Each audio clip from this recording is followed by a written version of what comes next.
Okay, good day, my dear students. So today we're gonna discuss the chapter one of living in IT era.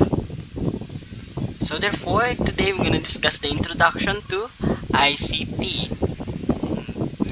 So ICT is an information and communication technology. Although there's no single definition of ICT, it depends on your perspective. Every person has his own perspective of ICT. Well, if I'm going to ask you, maybe you will say ICT is a computer.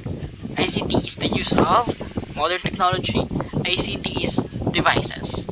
Well, all of your answer is correct. All of that are correct. Okay, ICT is known as utilizing the all devices, all networking components, applications, and system that combine and allow people and organization to interact.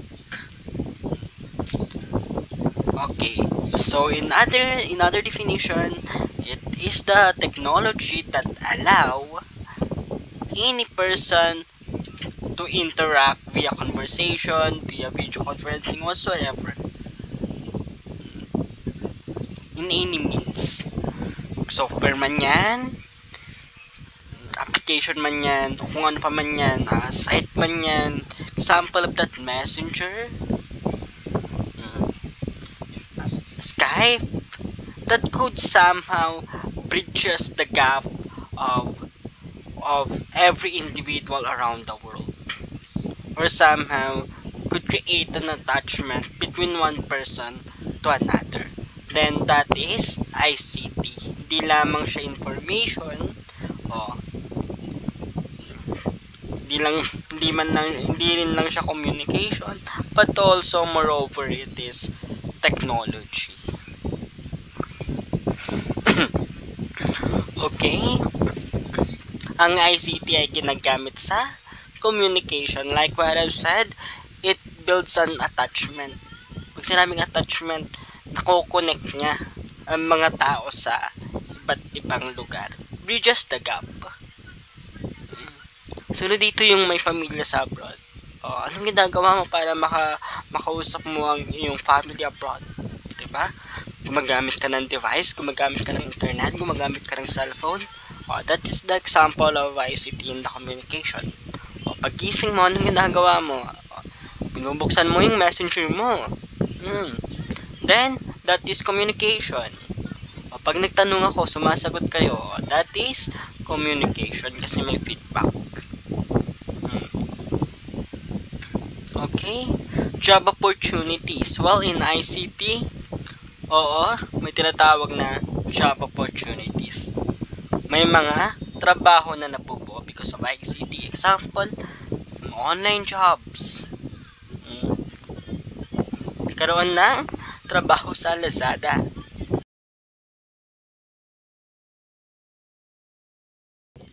Then, nagkaroon ng mga Shopee. Ilang yan? Diba? Marami pa. May mga nagiging computer engineer, ICT, magkakaroon ng mga designer, encoder, software engineer, diba? At kung ano-ano pa. Well, bukod dyan, kung may job opportunities, meron ding mga nawawalan ng trabaho, pero we gonna discuss that later. Education, like what we are doing right now, we are doing asynchronous. Nakakapag-aral kayo kahit malayo kayo, even you're not inside the school premises, diba? Natututo kayo kahit nasa bahay lang kayo. Then that is education. Socializing, may nakikilala kayong ibang tao online, or maybe ask yourself, ask your parents, ask yourself muna, saan mo nakilala yung partner mo? Online ba? Then if yes, that because of ICT. Saan nagkakilala ang yung mga magulang? Through online ba? Well, that's because of ICT. Saan mo nakilala yung friend mo? Sa online ba? Oh, that's because of ICT. Oh, kung wala yung ICT, oh, di kayo na magkakaroon ng chance magkakilala. Socializing. May mga iba't ibang groups na makikilala ka sa online. Meron din sa mga online games. May mga Facebook groups. Kung ano-ano pa. May WeChat, Instagram, Facebook, Messenger, whatsoever. Yan. So, sa communication, diba? Dati mail, yung letter, traditional mail, that you have to wait for so long in order to receive the message and return the message with reply. But today, instantly, marireceive mo na yung message. Ano na yung mga LDR dyan? Kaway-kaway sa mga LDR.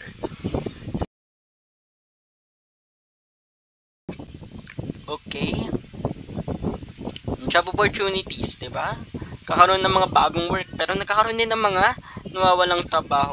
Dati meron yung tinatawag na traditional photographer, pero ngayon, halos wala ng traditional photographer. Why? Because, bakit wala ng mga traditional photographer? Because instantly meron na agad, lahat may hawak ng camera. Lahat may hawak ng camera. Pwede mo nang picturean yung sarili mo anytime, anywhere. Diba? Nawala na rin yung mga aerial photographer. Ano yung aerial photographer? Sila yung nagbi-video sa aerial, sa taas, sumasakay ng eroplano para sa mga pinikula makikita mo yung aerial shoots. Ngayon kasi meron ng drone. So maybe next time baka wala ng cameraman. Diba? Bakit wala ng cameraman? Kasi drone na. Drone na yung gagamitin. Ilalagay na sa drone yung camera. Education, like what we are doing right now. May tinatawag ding MOOC. Ano yung MOOC? Excuse me.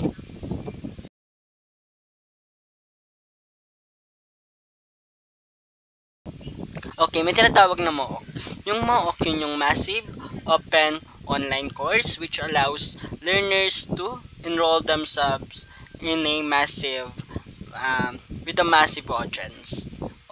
It caters more than 100,000 of students. Yung MOOC, Massive Open Online Course, kahit malayo ka. Distance learning yun. Then after the program, magkakakuha ka ng certificate. Yes, nauso na rin yung mga flip classroom, yung mga flip classroom, yung online, nagkakaroon ng replacement. Tututo kang mag-work from home, nanonood ng lecture yung mga bata sa bahay, or computer for interactive exercises. Also, because of ICT, may mga website, may mga sites kung saan yung mga online games na nagiging way para matuto yung mga bata. Such like Quizlet, Quizets, mga ganyan-ganyan. Diba? Parang may mga pa-quiz. Meron din yung Google Classroom, Google Form, ginagamit yung teacher to utilize online learning.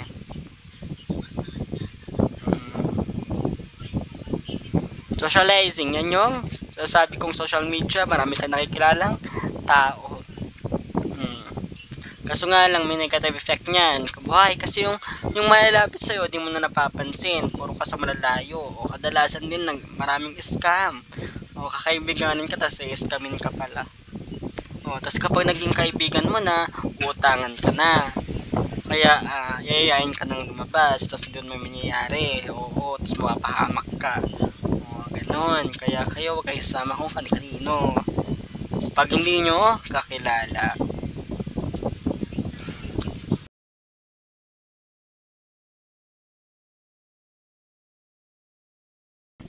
Okay, impact of ICT in the society. Passive impacts. Access to information. Madali ka nang makakasagap ng information. In what way? Just one click away alam mo na agad yung sagot. Unlike before that you have to visit the library. Oo.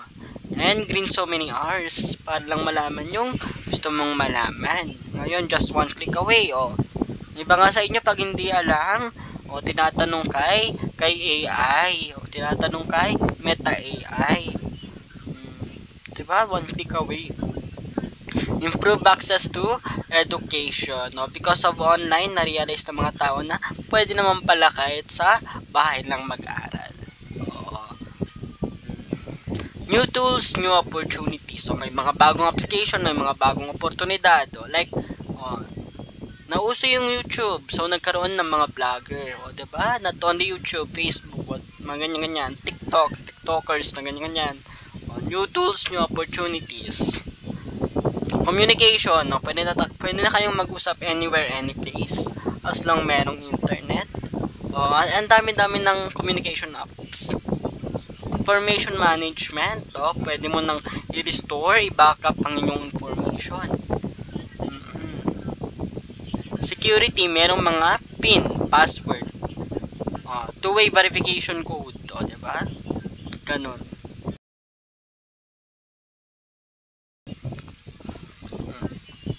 ICT allows people to participate in a wider, even worldwide society. Kasi nga, may mga Facebook groups, nakikita mo yung mga posts. For example, may nalaman kang balita, di ba? Ang bilis na lang kasi nakikita mo na agad. Yes. Distance learning, alam natin yan. Ngayon, available na rin, pwede na rin yung mga impossible experiments. So, like, tulad ng, di ba dati, parang hindi pwede ang autopilot na pagdadrive. Diba?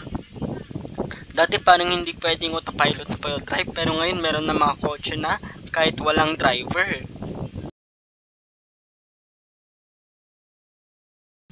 So, yung mga yan is available, naging possible because of technology. Dati sinasabi na, diba? Hindi pwede yung ganito ganyan, heart transplant, ganyan, pero hindi pwede na. Dati hindi pwede yung aeroplano, ngayon pwede na. Diba?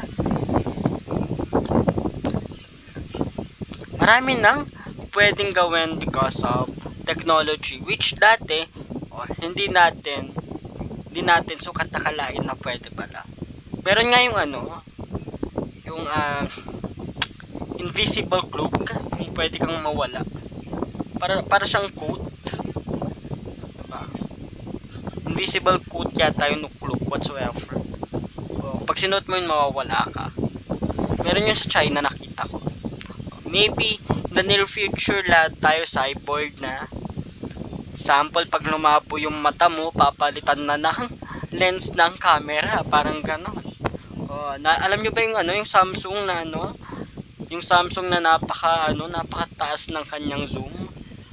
Yung kaya niya makita kahit yung over na mountains, no? Kaya yun, pwede na yun maybe in the near future. Example, may kausap ka, sabi mo, hello, asan ka? I'm here, sabi niya. Where? Sabi niya, dito ako sa taas ng bundok. I-zoom mo yung mata mo. Tapos, di ba? Because of technology, somehow in the near future, pwede nang i-zoom yung mata. 100 times zoom. Tapos makikita mo kahit yung hindi mo dapat makita kasi nga masyado nang advance yung technology. And maybe in the near future, hindi na kailangan mag-aral ng mga students. Why? Lalagyan na lang ng chip yung ulo, yung utak. Ito na yung mga dapat mong malaman, nandyan na. Why? Kasi nga yung AI, di naman nag-aral yung AI, di ba? Bakit ang dami niyang alam? Kahit yung assignment nyo, alam niya. Kahit yung mga math problems, alam niya. Mas matalino pa nga siya maybe sa inyo yung mga AI eh. Maybe mas matalino pa siya sa atin, yung mga AI. Di ba? Kasi halos lahat alam nila. Paano kapag ginawang ganon? May chip na lalagay sa ulo para yun na yung nandun na lahat ng information na dapat natin malaman. Kung paano gumawa ng essay, paano gumawa ng thesis, paano gawin ito, anong sagot dito. And kung nangyari yan, wala nang teacher. Then that is AI. Maybe. I mean rather that's technology. Creation of new, more interesting jobs. So marami ng trabaho ngayon yung nagagawa. Tulad nung vlogging. And at the same time doing what you like, 'di ba? Yung mga vlogger na ginagawa nila yung trip nila. Freelancing, kumikita habang kumakain. O 'di ba? Yung first bite, thank you Lord, o 'di ba? Ganyan. Vlogger na ganoon and so many more. Negative impact. So may mga nawawalan ng trabaho like what I've said before. Reduce personal interaction. Why? Kasi instead na makasalamuha mo yung katabi mo, hindi na. Yung ginagawa mo, puro ka na lang online.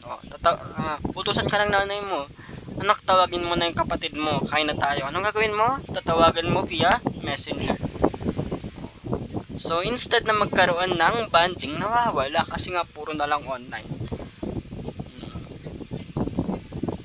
Reduce physical activity. Why? Kasi nga nakaupo ka na lang palagi kaka-cellphone. Puro ka na lang sa laptop, puro ka na lang computer. Cost, magastos. Why? Lahat naka-premium. Mahal ang laptop, mahal ang wifi. Lahat ng sites kailangan ni premium. Kilbot naka-premium. 'Di ba? Grammarly naka-premium. Lahat naka-premium. ChatGPT naka-premium. Mag-install ka ng application na gusto mong laruin, naka-premium. Maglalaro ka ng Mobile Legend, kailangan mong bumili ng mga diamonds. Bibili ka ng code, may new skin, kailangan mong gumastos. So, costly. Costly. Lahat may premium. Competition. Maraming mga negosyo nagbubukas kaya maraming competition. 'Di ba? And I guess that's all and thank you, my dear students.